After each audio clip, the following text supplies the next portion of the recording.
Good morning, students. Today I am going to explain you the poem on killing a tree. This was written by Geev Patel. Geev Patel is an Indian poet, playwright, painter, as well as a practicing physician doctor based in Mumbai. Geev Patel Indian poet थे, writer भी थे, painter भी थे and वो physician मतलब doctor भी थे, वो मुंबई के थे. Patel belongs to a group of writers who have subscribed themselves to the green movement which is involved in an effort to protect the environment. मतलब उनके कुछ ग्रुप भी थे वो जो एनवायरनमेंट को भी प्रोटेक्ट करते थे. His poem speaks of deep concerns for nature and expose man's cruelty to it. मतलब इनके पोएम में वो बताते हैं कि मैन एनवायरनमेंट को लेके, नेचर को लेके कितना क्रूयली बिहेव करते हैं. Patels works include poems How Do You Withstand, Body and Mirroring. He has also written 3 plays titled Princess, Savaska and Mr. Behram. So वो उनके poems and playwrights थे. Okay. So now I'll recite the poem and then explain you the summary. See, normally you must have observed people cutting down trees. आपने देखा होगा बहुत सारे लोग trees को कट करते रहते हैं. But can they kill a tree? Actually एक बड़ा सा tree को जिनके मतलब जो 40, 50 years, 80 years, 100 years, 150 years का भी trees का age होते हैं, ऐसे tree को कट करना it's not an easy thing. क्योंकि आप पूरा ट्री के ट्रंक को कट करोगे, थोड़ी दिन के बाद क्या होता है, वापस उनमें से ग्रीन लीव्स आने लगते हैं क्योंकि उनके रूट्स बहुत सालों से अर्थ के क्रस्ट में मिल चुके हैं. अर्थ के साथ इतना अच्छा बॉन्डिंग हो गया है ट्री का. So it's not possible to cut down the tree completely.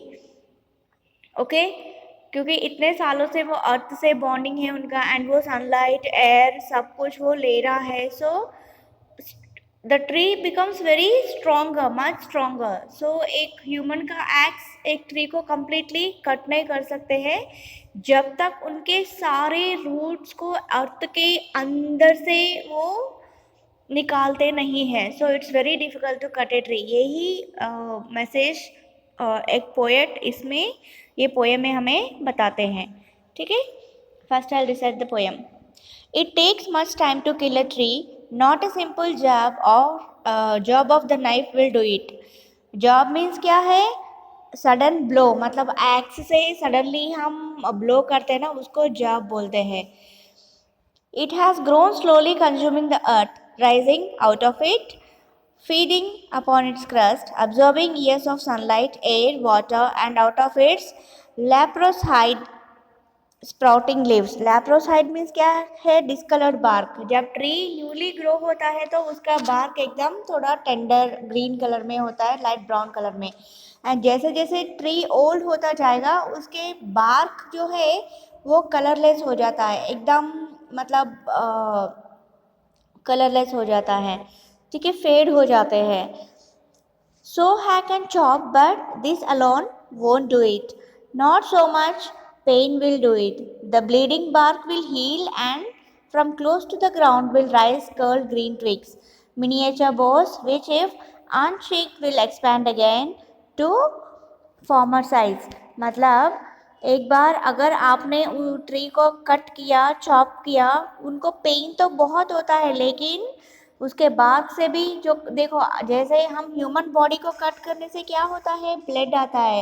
And वैसे ही ट्री के बार्क को कट करो, वहाँ से भी कुछ लिक्विड फॉर्म ऑफ थिंग आता रहता है. कुछ दिन के बाद जैसे अपने बॉडी के वुंड जो अच्छा हो जाता है, वैसे ट्री को कट करने के बाद भी वो ब्लीडिंग बार्क हील हो जाता है. हील मतलब क्यूर होना हो जाता है. And from close to the ground will rise curled green twigs. वापस ग्राउंड से छोटे छोटे ट्विग्स मतलब वो आने लगते हैं.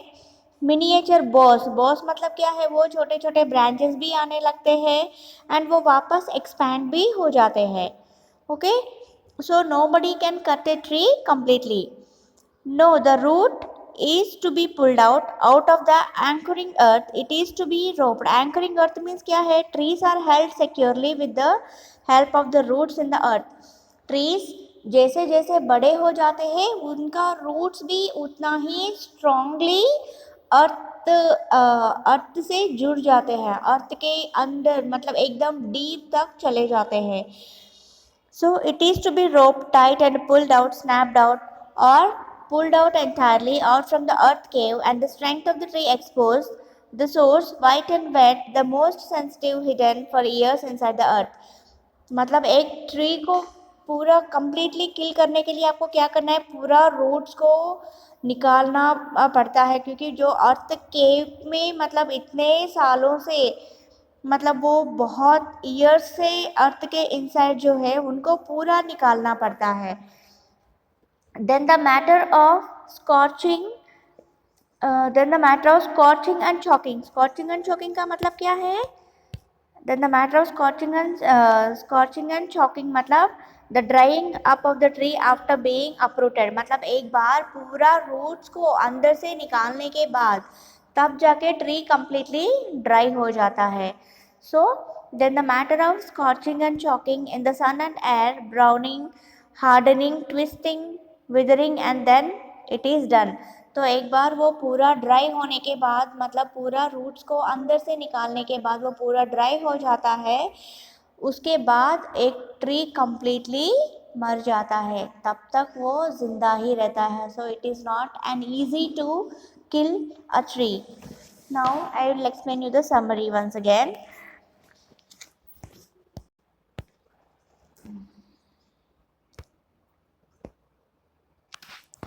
It tells us that killing a tree is not an easy. जैसे मैंने कहा था it takes much time to kill a tree.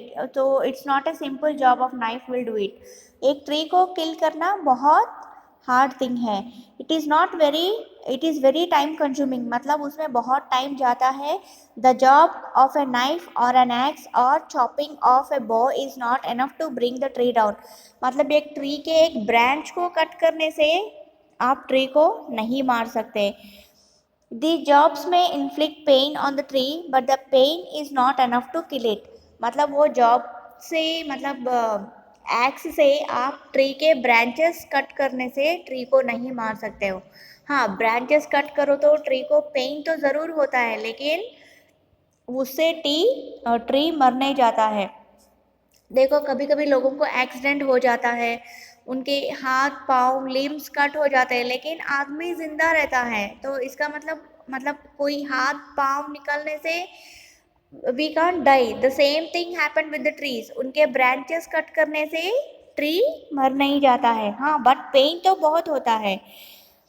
A tree grows straight out of the earth, nourishing itself on the nutrients found in the earth along with years of sunlight, water and air.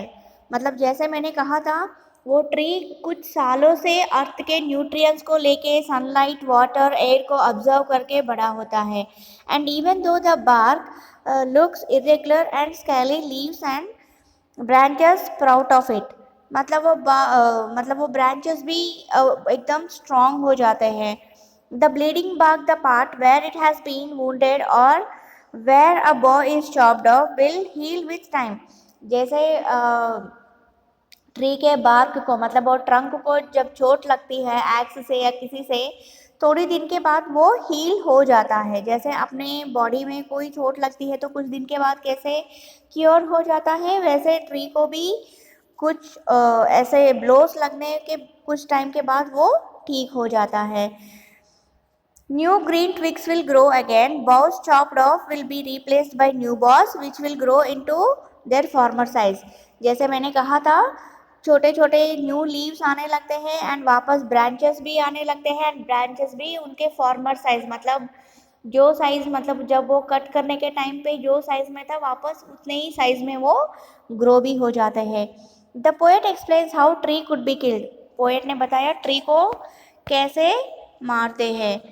He says to kill a tree, its roots has to be pulled out. Tree को किल करने के लिए जैसे मैंने कहा था पूरा roots को अंदर से निकालना पड़ता है. The root which is the source of the tree's life. Trees के मेन जीने का सोर्स क्या है, उनके रूट्स ही है, वो रूट्स के थ्रू वो न्यूट्रिएंट्स वाटर सब अब्जॉर्व करता है. So the root which is the source of tree's life must be pulled out of its cave in order to mortally harm the trees. मतलब ट्री को completely harm करने के लिए वो रूट्स को हमें पुल करना पड़ता है completely, मतलब कुछ भी रूट्स बचना नहीं चाहिए अंदर अर्थ के अंदर. By earth's cave the poet means the point deep inside the earth where the root is attach. मतलब अर्थ के जितना डीप तक वो रूट्स अर्थ के अंदर है वो पूरा निकालना है, तब जाके हम ट्री को मार सकते हैं. Once the centre of life source root is expose the tree becomes vulnerable. मतलब एक बार पूरा रूट्स को निकाल दिया तब ट्री एकदम वीक हो जाती है. The source is described as white and wet, probably alluding the tree sap which is white liquid. मतलब एक बार ट्री को पूरा निकालने के बाद वो ट्री से क्या होता है, जब भी चोट लगता है तो वो वाइट कलर का लिक्विड आता है, वो पूरा निकल जाता है. The exposed life source which when left upon the sun and air will be scorched due to the heat and the air won't be able to reach the scorched places to relieve it of the heat. मतलब क्या है, एक बार पूरा root से tree को निकाल के ज़मीन पे आप रख दोगे, फिर क्या होता है वो हीट एंड वो सन एयर से ट्री थोड़ा ड्राई होने लगता है. Slowly it will start becoming brown, which all the softness fading out, leaving a hard, lifeless reminder behind. जैसे मैंने कहा था, और ट्री को एक बार पूरा रूट्स के साथ निकाल के ग्राउंड पे रखने के बाद क्या हो जाता है, वो हीट सनलाइट के वजह से, वो एयर के वजह से वो ड्राई हो जाता है एंड ग्रीन ट्री धीरे धीरे ब्राउन हो जाता है एंड वो लाइफलेस हो जाता है. Which time it will start wither, become dry and bent out of shape, leaving a corpse where a tree used to be. मतलब धीरे धीरे वो ड्राई होके बेंड हो जाता है, कॉप्स मतलब एक डेड बॉडी के जैसा हो जाता है. In short, the exposure will leave the root vulnerable to all vagaries to weather, which will ultimately weaken the tree and kill it. तो वैसे धीरे धीरे कुछ दिन होने के बाद वो ट्री पूरा ड्राई होके ट्विस्ट होके फिर लाइफलेस होके वो मर जाता है. इस तरीके से एक ट्री को किल कर सकते हैं. अदरवाइज सिर्फ उनके ब्रांचेस एंड उनके लीव्स को कट करके तोड़ने से एक ट्री को हम किल नहीं कर सकते हैं. So this is about the poem on killing a tree.